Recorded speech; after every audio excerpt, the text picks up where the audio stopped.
एकीची ताकद काय असते हे संघर्ष यात्रेतून सरकारला कळले असेलच. संघर्ष यात्रेत सरकारविरोधात चीड पाहायला मिळते.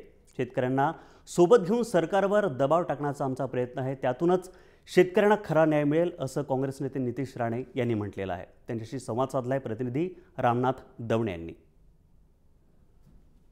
शेतकऱ्यांच्या कर्जमाफीची मागणी करत संघर्ष यात्रा जी आहे ही अमरावतीत दाखल झालेली आहे. महत्त्वाचं म्हणजे शेतकऱ्यांशी चर्चा करून त्यांच्या व्यथा जाणून कसा न्याय देता येईल याविषयीची भूमिका जी आहे ती विरोधक मांडताना पाहायला मिळतात.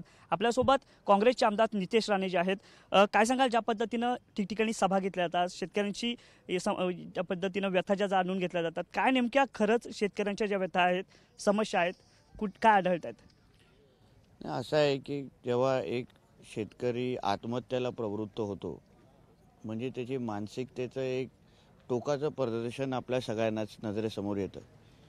आत्महत्याला प्रवृत्त होणं किंवा आत्महत्या करणं म्हणजे आपण सगळ्याच गोष्टीवर हरल्यासारखा एक व्यक्ती जेव्हा येतो तेव्हा तो आत्महत्या करतो.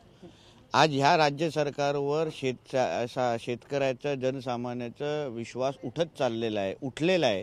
त्याला माहिती आहे की हे राज्य सरकार हे आमच्यासाठी काम करत नाही आहे, हे ढकलाढकलीचं काम करतं, खोटं बोलण्याचं काम करतं, चुकीची माहिती देण्याचं काम करतं. आज चांद्यापासून बांद्यापर्यंतचे सगळेच शेतकरी आज अडचणीत आहेत. कोणालाही व्यवस्थित पद्धतीने ताकद देण्याचं काम हे राज्य सरकार करत नाही.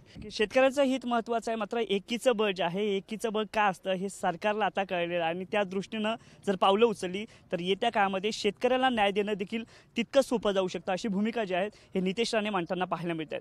कॅमेरामॅन अनिल निर्मलसह मी रामनाथ दवणे, मुंबई.